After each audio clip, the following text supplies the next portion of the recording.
Assalamualaikum warahmatullahi wabarakatuh. Kita lanjut pokok bahasan kita selanjutnya, yaitu tentang besaran pokok dan besaran turunan. Sebelumnya kita bahas tentang bentuk baku, digunakan untuk menyatakan bilangan kelipatan 10. Pangkat pada bilangan dasar 10 menunjukkan angka 0. Jika pangkatnya positif, maka angka 0 terletak di belakang. Jika pangkatnya negatif, maka angka 0 terletak di depan. Contoh 10 pangkat 2 sama dengan 100. Pangkatnya positif 2, berarti 0-nya di belakang sebanyak 2. 10 pangkat min 4, pangkatnya negatif, maka 0-nya ada di depan. 10 pangkat min 4 sama dengan 0,0001. Bilangan bulat dan bilangan desimal dapat dinyatakan dalam bentuk baku. Contohnya 800. 8 dikali 100. Atau kita ubah bentuk 100-nya menjadi bilangan kelipatan 10. 8 kali 10 pangkat 2. 675,25 artinya 6,7525 kali 10 pangkat 2. Digeser komanya ke depan sebanyak 2. 0,00005 5 kali 10 pangkat min 5. Digeser komanya ke depan sebanyak 5. Besaran pokok, yaitu besaran yang satuannya telah ditetapkan terlebih dahulu dan tidak diturunkan dari besaran lain. Ada 7 besaran pokok. Yang pertama panjang, satuannya meter, massa satuannya kilogram, waktu satuannya second, suhu satuannya Kelvin, kuat arus satuannya ampere, jumlah zat satuannya mol, intensitas cahaya satuannya kandela. Besaran pokok panjang merupakan jarak antara dua titik. Panjang digunakan satuan dasarnya adalah meter. Panjang dinyatakan dalam satuan yang lebih besar atau lebih kecil. Misalkan untuk satuan yang lebih besar, 1 km diubah ke meter. Karena turun maka turun 3 tangga, maka 1 km setara dengan 1000 meter. 1 cm diubah ke meter. Naik 2 tangga, maka dibagi 100 atau 0,01. Sebaliknya, jika meter diubah ke kilometer, maka dia naik 3 tangga, berarti 1/1000 atau 0,001. 1 meter diubah ke cm, turun 2 tangga, maka 1 meter setara dengan 100 cm. Nah, pengukuran panjang kita bisa menggunakan penggaris, meteran, atau meteran gulung. Mengukur panjang dengan penggaris. Ada beberapa macam penggaris, misal ada penggaris lurus, penggaris siku, penggaris gulung. Penggaris memiliki tingkat ketelitian 1 mm. Bisa dilihat dalam buku paket halaman 15, gambar alat ukur panjang. Untuk menghindari kesalahan hasil pembacaan pengukuran, maka posisi mata harus tegak dengan skala yang ditunjuk. Nih, yang betul, pembacaan skala pada penggaris. Kemudian kita pakai alat ukur panjang berikutnya, ada yang disebut dengan jangka sorong. Bentuknya seperti gambar. Jangka sorong mengukur benda dengan panjang maksimum 15 cm. Dapat digunakan untuk mengukur ketebalan kawat atau pipa dan mengukur diameter dalam sebuah pipa. Setiap skala pada rahang tetap memiliki nilai sebesar 1 mm. Nah, bagian-bagian jangka sorong terdiri dari rahang dalam, rahang luar, skala nonius yang ada 10, kemudian skala utama sampai 15, skrup pengunci. Nah, pembacaan skala pada jangka sorong, contohnya ini sebuah benda yang diukur, diperolehlah penunjukan data pada jangka sorongnya seperti ini. Nah, mula-mula perhatikan skala nonius yang berimpit dengan skala utamanya. Hitung berapa skala hingga ke angka 0. Lihat nih angka 0 pada skala noniusnya. Pada gambar, skala nonius yang berimpit dengan skala utama. Nah, lihat skala noniusnya yang berimpit dengan skala utamanya itu di angka 4. Artinya angka tersebut adalah 0,4 mm. Selanjutnya perhatikan skala utama. Pada skala utama, setelah angka 0 mundur ke belakang, nih 0 mundur ke belakang, menunjukkan angka 4,4 Lihat, ini 4, ini 5, kemudian nolnya berada di antara 4 dan 5. Pada garis skala utamanya adalah di 4,7 cm. Kemudian pada skala noniusnya yang berimpitnya adalah 4. Maka pembacaan untuk benda ini adalah 4,7 cm, skala Verniernya 4 yang berimpit dikali dengan ketelitian tadi 0,01 sama dengan 0,04. Jadi totalnya dijumlahkan pembacaan pada skala utama ditambah dengan pembacaan pada skala Vernier. 4,7 kali 0,04 yaitu 4,74. Mikrometer skrup. Mikrometer skrup digunakan untuk mengukur benda dengan panjang maksimum 2,5 cm. Merupakan alat ukur panjang yang paling teliti dengan ketelitian 0,01 mm. Digunakan untuk mengukur tebal benda yang bentuk plat, lembaran, atau mengukur diameter kawat. Bagian-bagian dari mikrometer skrup adalah landasan, skrup, lengan, timbal, roda gerigi. Nah, pembacaan skala pada mikrometer skrup. Misalkan sebuah benda diperolehlah pembacaan skalanya pada mikrometer skrupnya. Maka kita harus tahu dulu skala pada skala utamanya dan skala Verniernya atau nonius. Karena pada pembacaan skala utamanya adalah 13,5, lihat ini 10, 11, 12, 13,5. Kemudian yang berimpit dengan skala utamanya di Verniernya yaitu ada di skala 17, ini 15, 16, 17. Nah, ini berimpit dengan skala utamanya 17. Sehingga pembacaannya adalah skala utama tambah skala Vernier. Skala utamanya 13,5, skala Verniernya 17 dikali 0,01. Jadi 13,5 tambah 0,17, 13,67 mm.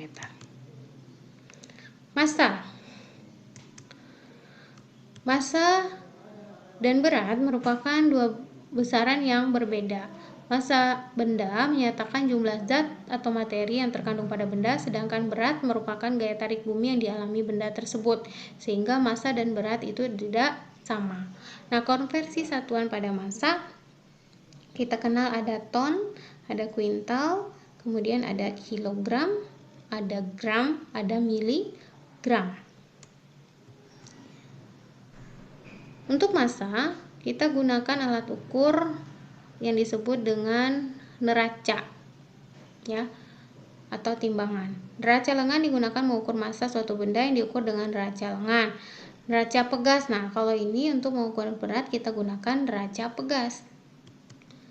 Pembacaan pada neraca atau pada timbangan. Jika pada timbangan mengukur sebuah benda, diperolehlah pembacaan seperti ini. Maka massa bendanya tinggal kita jumlahkan 100 gram ditambah 90 gram ditambah 7,5 gram sehingga massa benda itu adalah 197,5 gram. Kemudian contoh yang kedua, timbangan mengukur massa suatu benda ini diperolehlah agar dia setimbang kita gunakan anak timbangannya sebanyak 3, ada 1000 gram, 100 gram, dan 50 gram. Maka massa benda ini adalah 1000 gram tambah 100 gram ditambah 50 gram, yaitu 1150 gram. Kita ubah ke kilogram karena satuan SI untuk massa adalah kilogram, maka 1,15 kilogram. Waktu adalah selang antara dua kejadian atau dua peristiwa. Untuk peristiwa yang selang terjadinya cukup lama, waktu dinyatakan dalam satuan yang lebih besar, misalnya menit, jam, hari, bulan, tahun, dan abad. Kalau waktu tadi satuannya adalah detik atau second. Contohnya, penggunaan stopwatch. Saat pelajaran olahraga berlangsung, seorang guru olahraga mengukur waktu jalannya pertandingan dengan menggunakan stopwatch. Setelah pertandingan selesai, posisi jarum stopwatch seperti gambar. Maka diperolehlah lama pertandingan itu. Lihat, pada stopwatch yang ini menunjukkan menit, sedangkan jarum ini menyatakan detik. Sehingga hasil pengukurannya adalah 10 menit ditambah 10 detik. Diubah satuan yang sama, menit diubah ke detik. Karena 1 menit 60 detik, maka 10 menit adalah 600 detik ditambah 10 sama dengan 610 detik. Suhu benda diukur dengan termometer. Termometer yang paling sering dijumpai yaitu termometer klinis yang digunakan untuk mengukur suhu tubuh. Suhu adalah derajat panas atau dingin suatu benda. Nah, satuan suhu dinyatakan dalam derajat Celcius dalam kehidupan sehari-hari, tapi dalam satuan internasional satuan suhu adalah Kelvin. Ini gambar alat ukur mengukur suhu. Kita gunakan termometer raksa, termometer digital. Nah, berikutnya besaran turunan, yaitu besaran yang satuannya diturunkan dari besaran pokok. Contohnya luas. Luas diturunkan dari besaran pokok yaitu panjang. Kemudian besaran turunan volume juga diturunkan dari besaran panjang. Konsentrasi larutan, yaitu massa terlarut dibagi dengan volume pelarut. Laju pertumbuhan, yaitu pertambahan tinggi dibagi dengan selang waktu.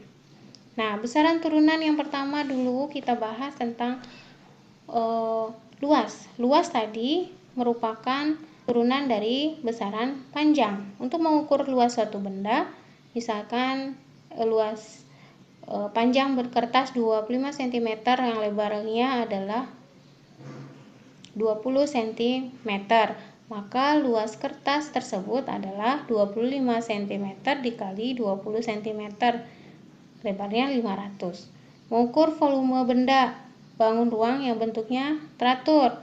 Volume tadi merupakan turunan dari besaran pokok panjang.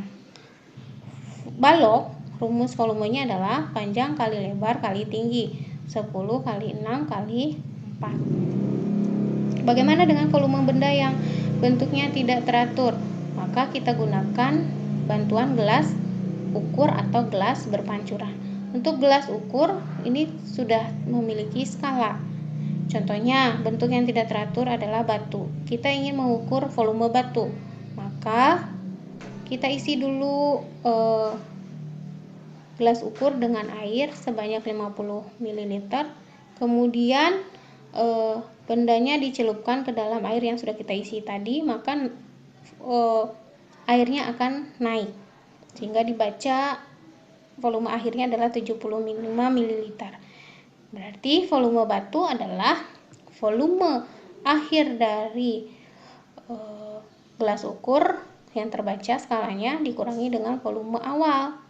Volume akhir adalah volume air di dalam ditambah batu dikurangi volume awal. Volume akhirnya adalah 75, volume awalnya adalah 50. Maka volume batu adalah 25 ml. Atau menggunakan gelas yang berpancur. Ya, seperti ini, ya. Diisi dengan cairan 100 cm.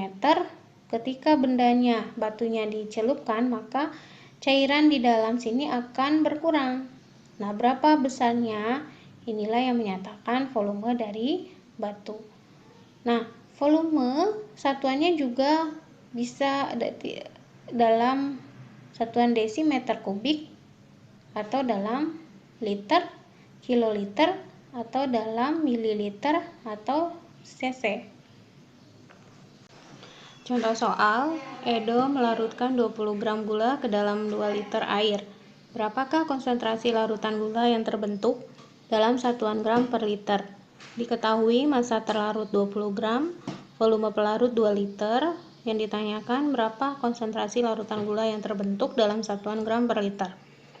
Maka kelarutan perbandingan antara massa terlarut dengan volume pelarut. 20 gram per 2 sama dengan 10 gram per liter. Laju pertumbuhan. Contoh soal, seorang petani menanam jagung. Pada pengukuran awal diperoleh tinggi tanaman 20 cm. Dalam waktu 10 hari, tingginya menjadi 60 cm. Berapakah laju pertumbuhan jagung? Diketahui tinggi awal 20 cm, tinggi akhir 60 cm dalam waktu 10 hari. Berapakah laju pertumbuhan? Laju pertumbuhan adalah perbandingan pertambahan tinggi dengan selang waktu. Penambahan tinggi adalah tinggi akhir dikurangi dengan tinggi awal. 60 kurangi 20 dibagi dengan selang waktu 10. Jadi 60 kurangi 40 adalah 60 dikurangi 20 adalah 40 dibagi 10. Jadi jawabannya 4 cm per hari. Sekian pembelajaran kita. Kita lanjut pada kesempatan berikutnya. Jika ada yang ditanyakan, silakan bertanya. Kemudian jika ada soal latihan yang akan Ibu sampaikan di Google Classroom. Sampai jumpa. Assalamualaikum warahmatullahi wabarakatuh.